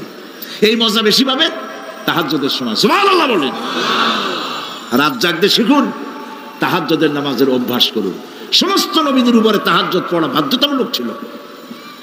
গভীর রাত্রে সব ঘুমানো, আপনি জাগুন, উজু করুন, একটা রুমের মধ্যে একা চলে যান, দরজা বন্ধ করে দিন, তারপরে 6 রাকাত 8 রাকাত নামাজ পড়ে কান ধরিয়ে আল্লাহর কাছে বলতে থাকেন, আল্লাহ আমি এই সমাজের একজন নগণ্য মানুষ, তুমি দয়া করে আমারে কত টাকা দিছো, পয়সা দিছো, আমার মতো বিদ্যা জানাওয়ালা লোকেরা রিক্সা চালায়, অফিসে চাকরি করে, খাইয়া বউরেও ভালো কাপড় দিতে পারে না, তুমি আমারে কই থেকে কই নিয়ে আসছো বাবু, তার আমি শুধু নাফরমানি করছি, গুনাহ করছি, মিথ্যা কথা বলছি, আল্লাহ তুমি আমারে মাফ করো। গভীর রাত্রে গুনগুন করে নিজের কানে ধরে অপরাধ স্বীকার করে কাঁদতে থাকেন আর ডাকতে থাকেন, ইয়া আল্লাহু ইয়া রহমানু ইয়া রহিমু ইয়া হাইয়ু ইয়া কাইয়ুম। পড়েন, ইয়া আল্লাহু ইয়া রহমানু ইয়া রহিমু ইয়া হাইয়ু ইয়া কাইয়ুম, ইয়া আল্লাহু ইয়া রহমানু ইয়া রহিমু ইয়া হাইয়ু ইয়া কাইয়ুম। চোখের পানি ফেলে। নবীজি বলেছেন, আল্লাহর ভয়েতে গুনাহ করেছিল সেই লজ্জা করে, আল্লাহর ভয়েতে, জাহান্নামের ভয়েতে মানুষ যখন কান্দে, চোখের পানি নাকের অর্ধেক আসতে না আসতে আল্লাহ পাক তারে মাফ করে দেন। আল্লাহ পাক, মা বাচ্চা যদি কান্দে মা সইতে পারে বলেন? মায়ের চাইতে আল্লাহর মহব্বত কম না বেশি? মহব্বতকে আল্লাহ পাক 100 ভাগ করেছেন, 1 ভাগ সারা বিশ্বের মাঝে ছড়িয়ে দিয়েছেন, আর 99 ভাগ আল্লাহ তার নিজের মধ্যে রাখছেন। 1টা ভাগ ছেড়ে দিলেন পৃথিবীতে, সেই ভাগের থেকে যেটুকুন মুরগি পেল, মুরগি তার বাচ্চা ঠেকাবার জন্য চিলের সাথে লড়াই করে, শিয়ালের সাথে লড়াই করে, গরু হাতির সাথে লড়াই করে, মানুষ তার সন্তানকে বাঁচাবার জন্য জীবনটাও দিয়ে দেয়। 1টা ভাগের যতটুকুন পেলাম, সেই মহব্বত যদি আমার এত তীব্র হয় স্ত্রীর জন্য, সন্তানের জন্য, তাহলে 99টা ভাগ মহব্বত যে আল্লাহর কাছে বান্দার জন্য, তার দয়া কত বেশি। এই জন্য কবরের ভিতরে প্রশ্ন হবে, কে তোমার রব? মুমিন ব্যক্তি বলবে, রব্বি আল্লাহ, আমার রব আল্লাহ। ওয়ামা দীনুকা, তোমার দিন কি? বলবে, দীনুনাল ইসলাম। ওয়ামান নবিয়ুকা, তোমার নবীকে? ওই লোক বলবে, নবিয়ুনা মুহাম্মাদুর রাসূলুল্লাহ সাল্লাল্লাহু আলাইহি ওয়াসাল্লাম। হাদিসে এসেছে, ওই সময় নবীজির চেহারা মোবারক দেখানো হবে, প্রশ্ন করা হবে, মা কুনতা তাকুলু ফি হাদার রাজুল, এই লোক সম্পর্কে তোমার ধারণা কি? লোকটি বলবে, হাদা নবিয়ুনা মুহাম্মাদুর রাসূলুল্লাহ সাল্লাল্লাহু আলাইহি ওয়াসাল্লাম, ইনি তো আল্লাহর রাসূল, আমার নবী। সঙ্গে সঙ্গে গায়েব থেকে আওয়াজ হবে, ফাফরিশু বিল জান্নাতি ওয়ালবিসু বিল জান্নাহ। ও আমার ফেরেশতারা, আমার বান্দার জন্য জান্নাতের বিছানা কবরের মধ্যে বিছায় দাও, আর আমার বান্দাকে জান্নাতের পোশাক পরায় দাও। জান্নাতের পোশাক পরায় দাও, জান্নাতের বিছানা বিছায় দাও, আর তার কবরটাকে প্রশস্ত করো, ইলা মাদ্দা বাসারা, যদ্দূর তার চোখের দৃষ্টি যায় অদ্দূর বড় বানায় দাও কবর। ফেরেশতারা বলবেন, নোম কা নাউমুল উরুস, দুলামিয়া যেমন বাসর সজ্জায় বউ নিয়ে ঘুমায়, তুমি আরামে ঘুমায় থাকো, ইলা ইয়াউমিল কিয়ামা।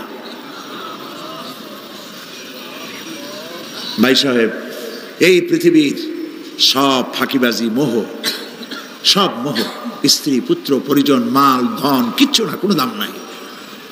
আল্লাহকে ভয় করুন, আল্লাহকে ভয় করে চলুন। ভয় তো করতে পারলাম না, এত বড় একটা রমজান মাস চলে গেল, রোজা আসছিল তাকওয়া সৃষ্টি করার জন্য, সারা জীবন রোজা রাখলাম, মুত্তাকি হইতে পারলাম না। এটা ঠিক কিনা বলেন? সারা জীবন রোজা রাখলাম, মুত্তাকি হইতে পারি নাই। এখনো মিথ্যা কথা বলি, ওজনে কম দেই, খাদ্যে ভেজাল দেই, কথা ঠিক কিনা? মিথ্যা কথা বলতেছেন, মিথ্যা কথা বলা কবিরা গুনাহ। মিথ্যা কথা বলা সমস্ত গুনার মা। কথায় কথায় মিথ্যা বলা হচ্ছে। দোকানদারি করতেছেন, কষ্ট করে মাল কিনছেন, লাভের জন্যই তো কিনছেন, মিথ্যা কন কেন? ওজনে কম দিচ্ছেন, ভেজাল দিতেছেন, ভেজাল দিয়া কম দিয়া কয় টাকা উপার্জন করবেন? আর কতগুলি খাইতে পারবেন আপনি? চাউলের মধ্যে তুষ দিলেন, কুড়া দিলেন, পাথর দিলেন। আহারে মুসলমান, কি কপাল পোড়া! ওজন দিতে গিয়া একটু খিস দিয়া ধরে যেদিকে পাথরটা, আর মালটা যেদিকে সেদিক একটু নিচু করে দেয়। যে কেনে সে মনে করে মাশাআল্লাহ, লোকটা তো খুব ভালো, আমার তো বেশি দিছে। কিন্তু বাড়ি যেয়ে দেখবেন আপনারা 14 গ্রাম কম দিয়েছে। ও 14 গ্রাম তো না, এখন তো গ্রাম বলে, আগে তো আমরা ছটক মটক বলছি, এখন গ্রাম বলে সুবিধার জন্য। এগুলি কি আমি বানায় বলতেছি না? কথা ঠিক। লাভটা কি?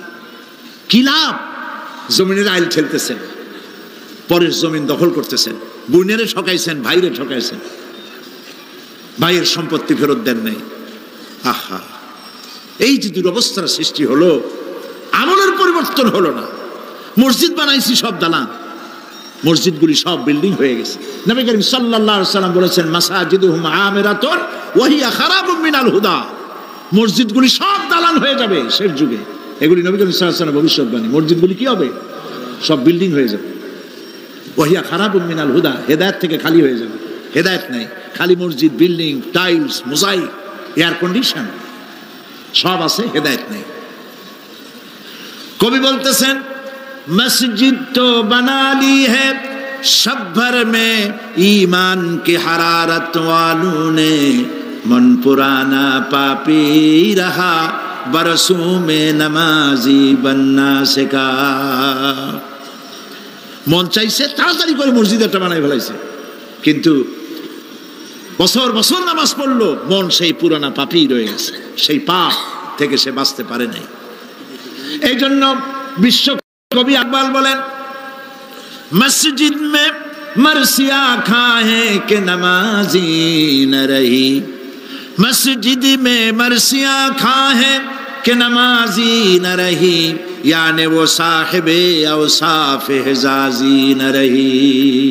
মসজিদ আটকানতেছে, আমার সেই নামাজি কই? যেই নামাজিরা যখন নামাজ পড়তো, পাখি এসে মাথার উপরে বসতো, পাখিতে বুঝতে পারতো না যেটা মানুষ না গাছ। সুবহানাল্লাহ। আর এখন ইমাম যদি নামাজ পড়তে আত্মাহিত পড়তে দেরি করে, ধীরে ধীরে পড়তেছে, পিছন থেকে সিগন্যাল মারা শুরু করে, বেয়াদব। ইমাম যদি নামাজের মধ্যে, ইমামকে কখনো গলায় কাশি দিয়ে আপনি ডিকটেট করতে পারবেন না, বেয়াদবি, নামাজ নষ্ট হয়ে যাবে। অনেকে করে কিনা বলো, ওর নিজেরটা শেষ হয়ে গেছে, এই জন্য ইমাম করে না কেন, সেই জন্য কাশি দেয়। এটা ফাজলামি করার জায়গা নয়।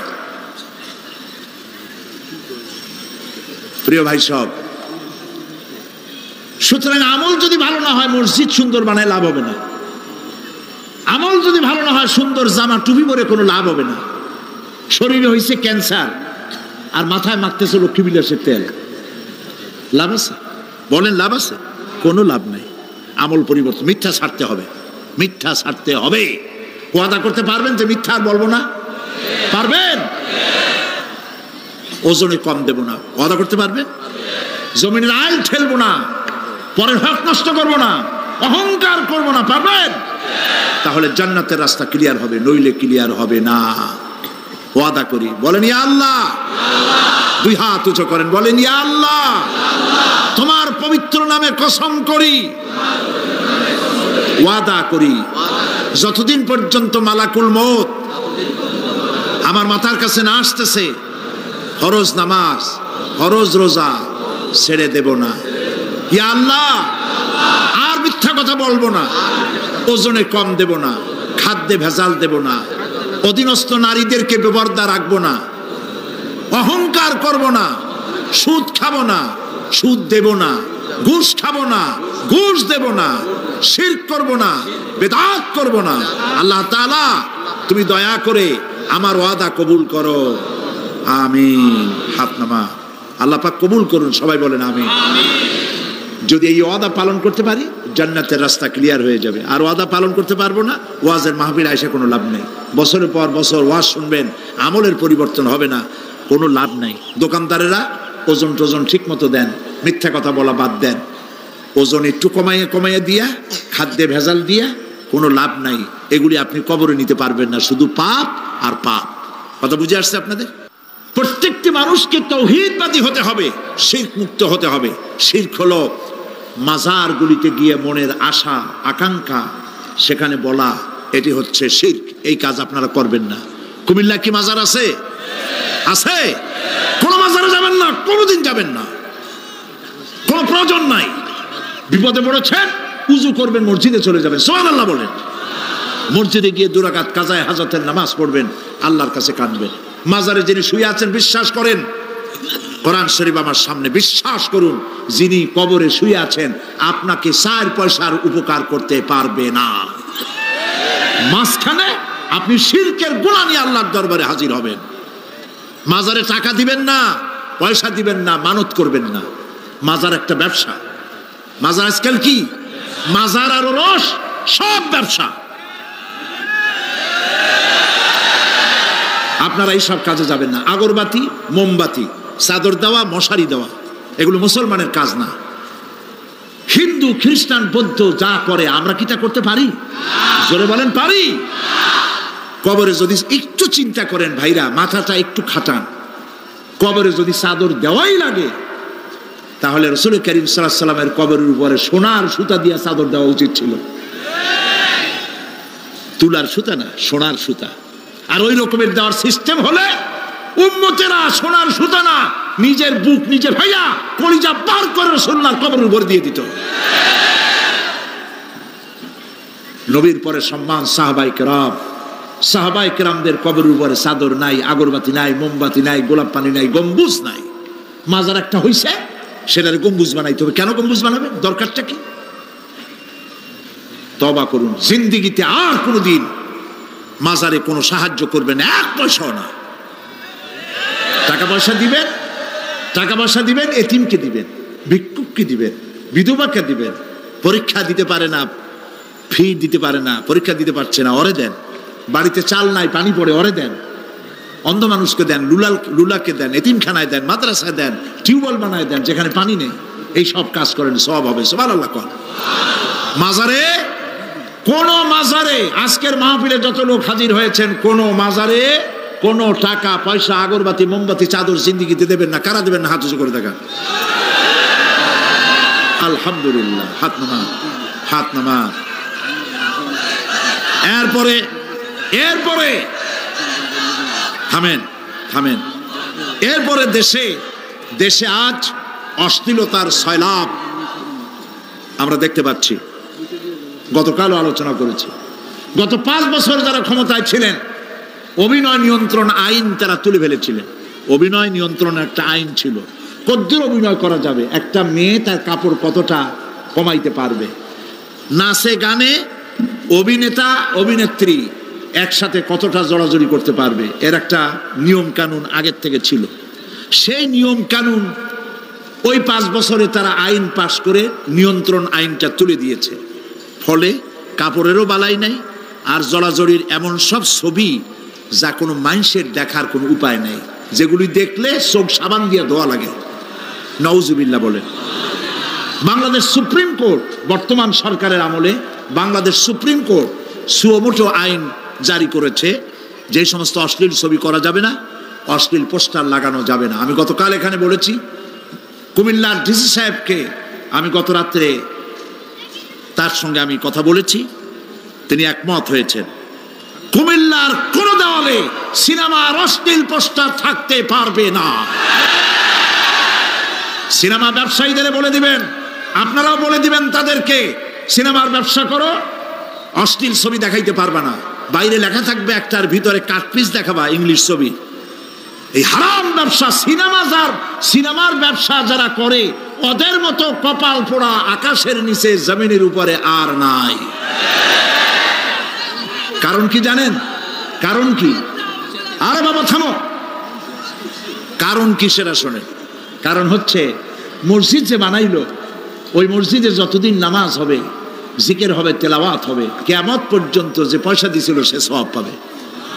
আর সিনেমা যে বানাইলো, সিনেমা দেখিয়া এরকম বই কি কুমিল্লা আসছে? এমন একটা লোকেরা বলা বলি করতেছে, সুবহানাল্লাহ, এমন একটা ছবি আসছে যারাই দেখলো সব উমরা করতে রওনা হয়ে গেছে। এমন ছবি আসছে যা দেখিয়া সমস্ত মানুষ তাহাজ্জুদ পড়া শুরু করছে। এরকম হয়েছে?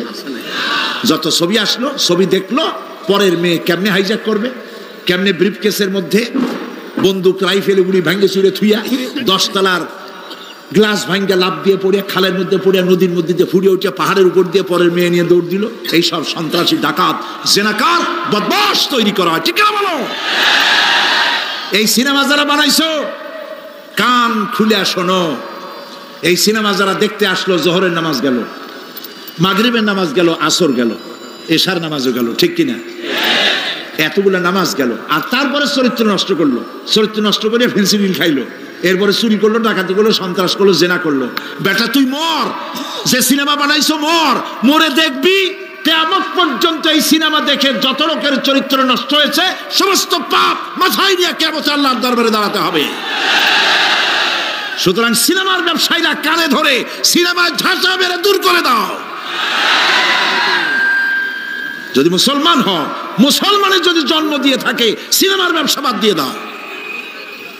আল্লাহ রহম করুক, বলেন আমি। কপাল পোড়া না হইলে সিনেমার ব্যবসা, এত ব্যবসা থুইয়া তুমি মানুষের চরিত্র ধ্বংস করার জন্য ব্যবসা করতেছ। এরপরে আকাশ সংস্কৃতি, কে যাবে?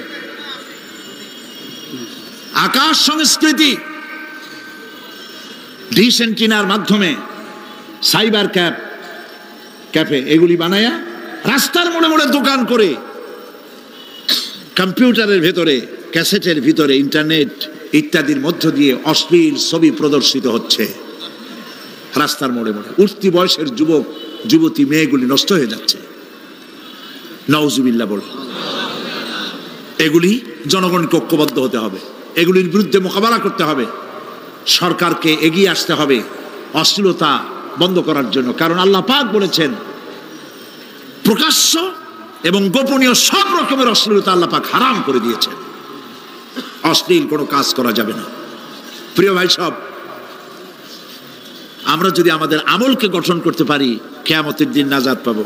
আমল যদি গঠন করতে না পারি তাহলে কিয়ামতের দিন বাঁচার কোনো উপায় নাই। প্রিয় ভাইয়েরা, এখন মোনাজাত হবে, মোনাজাতের পর আজান হবে। রব্বানা যালামনা আনফুসানা ওয়া ইন লাম তাগফির লানা ওয়া তারহামনা লানাকুনান্না মিনাল খাসিরিন। সবাই পড়েন আমার সাথে, রব্বানা যালামনা আনফুসানা ওয়া ইন লাম তাগফির লানা ওয়া তারহামনা লানাকুনান্না মিনাল খাসিরিন। হায় আল্লাহ তাআলা, তোমার আরশে আজিম থেকে তাকায় দেখো কুমিল্লার ঈদগাহ ময়দানে, বিশাল ময়দান, রাস্তাঘাট, মানুষ উপচে পড়েছে, লাখো জনতা। আমরা গুনার বোঝা নিয়ে তোমার দরবারে হাত তুলেছি। রব্বুল আলামিন, আমাদের গুনার দিকে তাকায়ও না, আমাদের চোখের দিকে আর মুখের কাকুতি মিনতির দিকে তাকায়া আমাদের জিন্দেগির গুনাহ মাফ করে দাও। রব্বুল আলামিন, সারা জীবন নাফরমানি করেছি, শিরক বিদআত সহ এমন কোন গুনাহ নাই যা কম বেশি আমরা করি নাই। আল্লাহ তাআলা দয়া করে আমাদের জীবনের গুনাহ মাফ করে দাও। আয় আল্লাহ তাআলা, আমাদের মধ্য থেকে যাদের আব্বাজান দুনিয়া থেকে বিদায় হয়ে গেছে, আমাদেরকে কত কষ্ট করে তারা মানুষ করেছিলেন, আজকে তারা দুনিয়ায় নাই। আল্লাহ তাআলা, বিদেশে যদি আত্মীয় স্বজন চলে যায়, মাসে মাসে অথবা প্রতিদিন টেলিফোনে খবরও পাওয়া যায় আমাদের মা বাপ দুনিয়া থেকে বিদায় হয়ে গেছে, বছরের পর বছর, যুগের পরে যুগ, কি অবস্থায় আছে কোনো খবর জানি না। রব্বুল আলামিন, আমাদের গর্ভধারিণী জনম দুঃখিনী মা নিজে না খেয়ে আমাদেরকে খাওয়াইছেন, গর্ভে রেখে কষ্ট করেছেন, ডেলিভারি করতে কষ্ট করেছেন, 2.5 বছর বুকের দুধ খাওয়াইয়া মানুষ করেছেন। আমাদের মা বাপ যাদের দুনিয়া থেকে বিদায় হয়ে গেল, আল্লাহ কবরটাকে জান্নাতের টুকরা বানায়া দাও। রব্বির হামহুমা কামা রব্বায়ানি সগীরা। সবাই পড়েন রব্বির হামহুমা কামা রব্বায়ানি সগীরা। আয় আল্লাহ তাআলা, সারা পৃথিবীতে আজ মুসলমানদের বড়ই দুর্দিন। মুসলমানদের পক্ষে কথা বলার লোক আজ আর নাই। আল্লাহ তাআলা কাশ্মীরের মুসলমানেরা কষ্ট পেতেছে, তাদেরকে পাখির মতো গুলি করে হত্যা করা হচ্ছে। প্যালেস্টাইনি মুসলমানদেরকে অভিশপ্ত ইহুদিরা মারতেছে। আল্লাহ তাআলা, বাগদাদে যে ইরাকে অনেক নবীর মাজার আছে, মাহবুবে সুবহানি, কুতুবে রব্বানি, শেখ মহিউদ্দিন আব্দুল কাদের জিলানী রহমতুল্লাহ আলাইহি যে মাটিতে শুয়ে আছেন, মুসলমানের দেশ। আয় আল্লাহ তাআলা, কাফেরেরা সব ঐক্যবদ্ধ হয়েছে, মুসলমান দেশগুলি শেষ করে দেবে। আল্লাহ তোমার কাছে সাহায্য চাই। চেচনিয়া, বসনিয়া, প্যালেস্টাইন, কাশ্মীর সহ দুনিয়ায় যত জায়গায় মুসলমানেরা বিপদে আছে, আল্লাহ তুমি নিজে সাহায্য করো। রব্বুল আলামিন, আমরা মুসলমান, আমরা গুনাহ করেছি, সাহায্য চাবার মতো যোগ্যতা হারায় ফেলেছি। আল্লাহ আমরা স্বীকার করি আমরা গুনাহগার। আয় আল্লাহ, আমরা হাজারবার স্বীকার করি, নত শিরে স্বীকার করি আমরা গুনাহগার। কিন্তু একটা ভালো পরিচয় আমাদের আছে, সেই পরিচয়টা হলো আমরা তোমার হাবিবের উম্মত। আয় আল্লাহ তাআলা, তোমার হাবিবের সাদকায় আল্লাহ তুমি দুনিয়ার মুসলমানদের দিকে রহমতের নজরে তাকাও। আল্লাহ আমাদের জীবনের গুনাহ মাফ করে দাও। আল্লাহ মুসলমানদেরকে তুমি সাহায্য করো। রব্বুল আলামিন, কিয়ামতের দিন যেদিন পায়ের নিচে হবে তামার মতো মাটি, গুনাহগারের মাথার চান্দি ফেটে গিয়ে মগজগুলো গলে গলে পড়বে, জিহ্বাটা নাভিস্থল পর্যন্ত ঝুলে পড়বে, ময়দানে সারা পড়বে পানি পানি বলে। আল্লাহ ওই দিনে তোমার হাবিবের হাতের কাউসারের পেয়ালা আমাদের নসিব করে দিও। তোমার হাবিব বলেছেন 3000 বছর ধরে তুমি জাহান্নামের আগুনকে উত্তপ্ত করেছো, রক্ত মাংসের শরীর নিয়ে আমরা আগুনে জ্বলতে পারবো না। আল্লাহ জাহান্নামের আগুন আমাদের জন্য হারাম বানায়া দাও। আল্লাহুম্মা আজিরনা মিনান নার। সবাই পড়েন আল্লাহুম্মা আজিরনা মিনান নার, আল্লাহুম্মা আজিরনা মিনান নার। আয় আল্লাহ তাআলা, আমাদের আকীদা, আমাদের বিশ্বাস হলো এই, আমরা এখন কোথায় বসা তুমি দেখতে পাচ্ছ, আমরা কি বলতেছি তুমি নিশ্চয়ই শুনতে পাচ্ছ। তুমি একটু তাকায় দেখো তো বাবু, এতগুলি হাত তো কোনো পীরের দরবারে ওঠে নাই, কোনো বাজারে গিয়ে ওঠে নাই, কোনো মন্ত্রীর কাছে ওঠে নাই, কোনো প্রেসিডেন্টের কাছে ওঠে নাই। রাজা ধীরাজ, সম্রাটের সম্রাট, বিশাল আকাশের মালিকের কাছে হাত তুলেছি, মালিক খালি হাতে ফেরত দিও না, মালিক খালি হাতে ফেরত দিও না। হে আকাশের মালিক, হে জমিনের মালিক, হে আমাদের রব, আমাদেরকে খালি হাতে ফেরত দিও না বাবু। আল্লাহুম্মা লা তারুদ্দানা খাইবিন, আল্লাহুম্মা লা তারুদ্দানা খাইবিন। আল্লাহ তাআলা একেবারে কিচ্ছু না দিয়া খালি হাতে ফেরত দিও না বাবু। কয়েক সেকেন্ড আমি আপনাদের জন্য ছাড়লাম, মাথা নিচু করুন, চক্ষু বন্ধ করুন, যার যা বলার বলেন, দোয়া কবুল হয়ে যাবে ইনশাআল্লাহ। বলেন, যার যা বলার দরকার মিনতির সাথে কাকুতি মিনতি করে বলেন।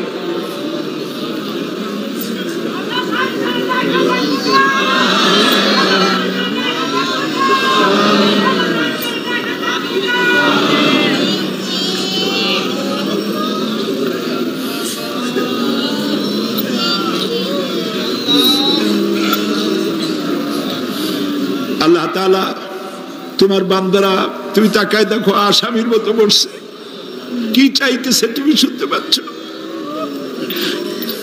আমরা সবাই ভিক্ষুক, তুমি বলেছো ওয়াল্লাহু গানিয়্যুন ওয়া আনতুমুল ফুকারা, আমরা ফকিরের গোষ্ঠী আর তুমি গানি, আমরা ভিক্ষুক আর তুমি দাতা। আল্লাহ তাআলা আমাদেরকে খালি হাতে ফেরত দিও না বাবু। এই মাঠ থেকে কেউ যেন গুনার বোঝা নিয়ে ফিরে না যায় বাবু। আল্লাহ তাআলা সিরাতুন নবী কমিটি প্রত্যেক বছর মাহফিল করতেছে, আল্লাহ তাদেরকে কবুল করো। আল্লাহ তাআলা জনাব এম এস চৌধুরী সাহেব বার্ধক্যে পৌঁছে গেছেন, তার স্ত্রীর প্রতি তার প্রতি রহম করো। ওনার সাথে যারা আছে, কাজী দিন মোহাম্মদ সাহেব, রব সাহেব সহ যারা আছেন, সকলের প্রতি রহম করো। আল্লাহ তাআলা এই কুমিল্লাকে ইসলামী আন্দোলনের দুর্গ বানায় দাও। শিবিরের যে ছেলেটি ক্যান্সার রোগাক্রান্ত হয়েছে, ডাক্তার বলেছে ৩-৪ মাসের বেশি বাঁচবে না, কিন্তু তুমি ভালো জানো আল্লাহ পাক আমরা এই ছেলেটির জীবন তোমার কাছে ভিক্ষা চাইতেছি, বাবু তুমি ভিক্ষা দিয়া দাও। আল্লাহ তাআলা এইভাবে যাদের কিডনি নষ্ট হয়েছে, হার্টের বাল্ব নষ্ট হয়েছে, তুমি মেহেরবানি করে তাদেরকে তা দিয়ে দাও। আল্লাহ প্রত্যেকের প্রতি তুমি রহম করো। আল্লাহ তাআলা আর একটা কথা বলি, তুমি তো সেই মহান সত্তা যার কাছে বেশি চাইলে অসন্তুষ্ট হও না। পৃথিবীতে সবাই বারবার চাইলে অসন্তুষ্ট হয়, তুমি বরং না চাইলে অসন্তুষ্ট হও। মাবুদ তুমি দয়া করে আমাদের বিবি বাল বাচ্চা যা দান করেছো সবগুলিকে দিনদার বানাও, নামাজি বানাও, পরেশগার বানায় দাও। আমাদের সন্তানগুলি আমরা হেদায়েত করতে পারবো না, আমাদের স্ত্রীদের আমরা হেদায়েত করতে পারবো না, হেদায়েতের মালিক তো তুমি। তুমি দয়া করে আমাদের স্ত্রী আমাদের সন্তানদেরকে হেদায়েত করো, মুত্তাকি বানাও, ইখলাস দাও, তাকওয়া দাও, তোমার ভয় দাও। আল্লাহ তাদেরকে হেদায়েত নসিব করে দাও। আয় আল্লাহ, আমাদের প্রিয় জন্মভূমি বাংলাদেশ এর স্বাধীনতা সার্বভৌমত্ব কিয়ামত পর্যন্ত অক্ষুণ্ণ রাখো। সীমান্ত এলাকায় ভারত বাংলা ভাষী ভারতীয় মুসলমানদেরকে উন্মুক্ত আকাশের নিচে ফেলে রেখেছে। তাদের খাবার নাই, পরার নাই, বন্দুকের নল তাদের দিকে তাক করে রেখেছে। আল্লাহ তাআলা ভারতের এই জালিম কাফের সরকারের হাত থেকে মুসলমানদেরকে রক্ষা করার জন্য তোমার কাছে আমরা ভিক্ষা করতেছি, দরখাস্ত করতেছি। আল্লাহ ভারতের জালেম কাফের মুশরিক সরকারের হাত থেকে মুসলমানদেরকে বাঁচাও, রক্ষা করো। বাংলাদেশে এক শ্রেণীর লোকেরা বাংলাদেশের বিরুদ্ধে দেশে বিদেশে ষড়যন্ত্র আর অপপ্রচার করছে। আল্লাহ তাআলা এই হিংসুকদেরকে অপপ্রচার থেকে বিরত করে দাও। আল্লাহ তাদের হেদায়েত নসিব করে দাও। আল্লাহ তাদের হেদায়েত নসিব করে দাও। কপালে হেদায়েত না থাকলে এগুলির দুনিয়া থেকে গজব দিয়ে বিদায় করে দাও আল্লাহ তাআলা। রব্বানা تقبل منا إنك أنت السميع العليم وتب علينا إنك أنت التواب الرحيم। আয় আল্লাহ তাআলা আমাদের দেশের সেনাবাহিনী, আমার দেশের বিডিআর, আমার দেশের পুলিশ বাহিনী, তাদেরকে দিন দাও, ঈমান দাও, চরিত্র দাও, ভালো রাখো। আল্লাহ তাদের উপরে তোমার রহমত নাজিল করো। রিকশাওয়ালা, ঠেলাওয়ালা, কুলি মজুর কষ্ট করে যারা রুজি কামাই করে, আল্লাহ তাদের রুজিতে বরকত দিয়ে দাও। سبحان ربك رب العزة عما يصفون وسلام على المرسلين والحمد لله رب العالمين واجعل آخر كلامنا عند الموت لا إله إلا الله محمد رسول الله. السلام عليكم ورحمة الله.